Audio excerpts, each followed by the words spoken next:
On a quiet street in London lived a family named the Darlings. Mr. and Mrs. Darling had 3 children, Wendy, John, and Michael. All 3 played and slept in the nursery. Wendy was the oldest. Each night before bed, she told her brothers all about the adventures of a hero named Peter Pan. John and Michael loved those stories. They roamed through the house pretending to have sword fights with pirates and look for treasure just like Peter Pan. One night, Mr. Darling was getting ready to go out with his wife. He was quite frantic because his gold cufflinks were missing, and Michael had drawn a treasure map on his last clean shirt. Mr. Darling blamed Wendy for filling the boys' heads with stories of Peter Pan. He decided that night would be Wendy's last in the nursery. He thought she was ready to have a room of her own. Wendy was shocked. The boys were too. Sooner or later, people have to grow up, Mr. Darling said. Mrs. Darling tucked the children in, and before long, they were fast asleep. Later that night, Peter Pan and a fairy named Tinker Bell flew into the nursery. Peter often listened outside the window while Wendy told stories about him. The last time he was there, he'd lost his shadow and he needed it back.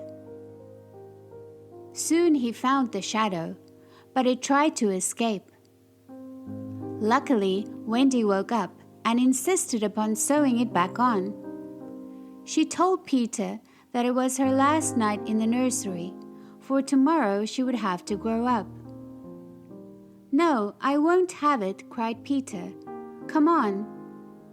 "But where are we going?" asked Wendy. "Neverland," he replied. "You'll never grow up there." With all the commotion, John and Michael woke up. Peter Pan agreed that they could come along too. After a sprinkling of pixie dust, the Darling children rose into the air and followed Peter and Tinker Bell out of the window. "We can fly!" they shouted as they flew over the city. Meanwhile, back in Neverland, a pirate named Captain Hook was busy scheming with his first mate, Mr. Smee. Hook wanted revenge against Peter Pan. Long ago, Peter had chopped off Hook's hand in a sword fight and thrown it to a crocodile to eat. The crocodile thought it was delicious, and now he followed the pirate everywhere, hoping for another bite. Hook was constantly on the lookout for the hungry animal. Hook didn't know where to find Peter, so he decided to kidnap Tiger Lily, the Indian chief's daughter. She was a good friend of Peter Pan's, and Hook was sure they could get her to reveal the location of his hideout. As Peter, Tinker Bell, and the children approached Neverland, Peter shouted, "There it is, Wendy," and pointed to the wondrous land below. "Oh, Peter, it's just as I've always dreamed it would be," Wendy replied excitedly. But Captain Hook had spotted Peter Pan flying in the clouds. He shot a cannonball toward them. Peter and the children jumped behind a cloud. Luckily, it zoomed by and they didn't get hurt. "Quick, Tink, take Wendy and the boys to the island," yelled Peter as he raced down toward Hook's ship. While Peter distracted Hook, Tinker Bell hurried toward the island. She flew so fast that Wendy, John, and Michael fell far behind. The fairy thought Peter Pan was spending too much time with Wendy. She was jealous, so she went to see the lost boys who lived with Peter in Hangman's Tree. Peter was their leader. They'd do anything he said. So Tink told them that he wanted them to shoot the Wendy bird out of the sky. The lost boys grabbed their slingshots and aimed at Wendy. Fortunately, Peter arrived in time to save her as she fell toward the ground. He was very angry with Tinker Bell, though. "Tinker Bell, I hereby banish you forever," he shouted. "Please, not forever," Wendy pleaded. She and her brothers were fine after all. "Well, for a week then," Peter agreed. But Tink didn't hear him. She had already flown away. Next, Peter took Wendy on a tour of Neverland. While visiting the mermaids, Peter spotted Hook interrogating Tiger Lily, who was tied to a rock in the water. The pirate was still convinced she knew the location of Peter's hiding place, but Tiger Lily wouldn't give him any information. Peter revealed himself and challenged Hook. They fought one another, and as they did, the rising tide got closer and closer to Tiger Lily's head. Peter Pan finally won, sending Hook into the water where the crocodile was waiting. The pirate swam away quickly, and Smee rowed out to save him. Peter swooped down and rescued Tiger Lily just as the water was about to cover her. He brought her safely back to the village. Her father, the chief, named Peter Eagle Feathers, and there was a great celebration. The only one who didn't celebrate was Tinker Bell. She still thought Peter had banished her forever and was very upset. Captain Hook had heard what had happened, and he sent Smee to fetch her immediately. Hook persuaded Tink to tell him that Hangman's Tree was the entrance to Peter's hiding place. But before she did, she made him promise not to harm Peter Pan. Later, while Peter was out, Hook's pirates went to his hideout and kidnapped Wendy, John, Michael, and the Lost Boys. Hook left a bomb, disguised as a present, for Peter. Then he took the children back to his ship and tied them up. They didn't know how they would ever escape. Tinker Bell was shocked when she discovered Hook's plans to blow up Peter.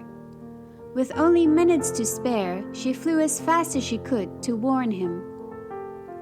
Peter was about to unwrap the present, but Tink grabbed it right before it exploded. Kaboom! Peter didn't think Tinker Bell had survived the blast. He was upset, but he didn't want anyone else to get hurt. So he raced back to Hook's ship to save the children. When he got there, Wendy was walking the plank. Peter caught her right before she fell in the water. Then he jumped on the ship's deck and challenged Hook. "This time you've gone too far," he yelled. Just then, Tinker Bell flew by. She had survived. "You wouldn't dare fight old Hook man to man," the pirate sneered. "I'll fight you man to man with one hand behind my back," countered Peter. They began to duel. Meanwhile, John, Michael, and the Lost Boys climbed to the crow's nest and battled the other pirates. The Lost Boys threw rocks and fired slingshots just as the pirates got close to them. John even hit them on the head with his umbrella. One by one, the pirates were defeated, all except Hook, who was still fighting Peter. Peter and Hook battled it out on the ship's yard arm, which had swung over the water. Peter grabbed Hook's sword, but then decided to let him go. But the pirate had been humiliated. He took a swipe at Peter, lost his balance, and plunged into the water, right into the jaws of the crocodile. "Smee!" Hook cried, as the ferocious crocodile chased him far out to sea. "Captain, wait for us!" his first mate yelled, as he and the pirates rowed after Hook in a small lifeboat. Peter, took control of Hook's ship, and Wendy and the rest of the children cheered, "Hooray for Captain Pan!" "Could you tell me, sir, where we're sailing?" asked Wendy with a smile. "To London, madam," replied Peter.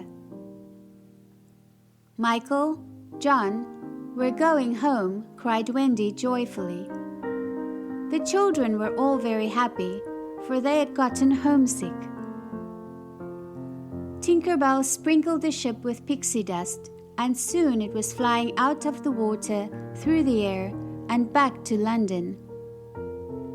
Below them, Neverland grew smaller and smaller, until it finally disappeared. Wendy and her brothers said goodbye to Peter. They knew they would always remember their marvelous adventure. At home, Wendy told her parents she was ready to grow up. Then they gazed out of the window together, just in time to see the ship pass across the moon.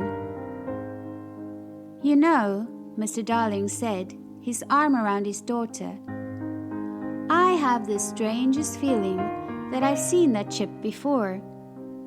A long time ago." The end.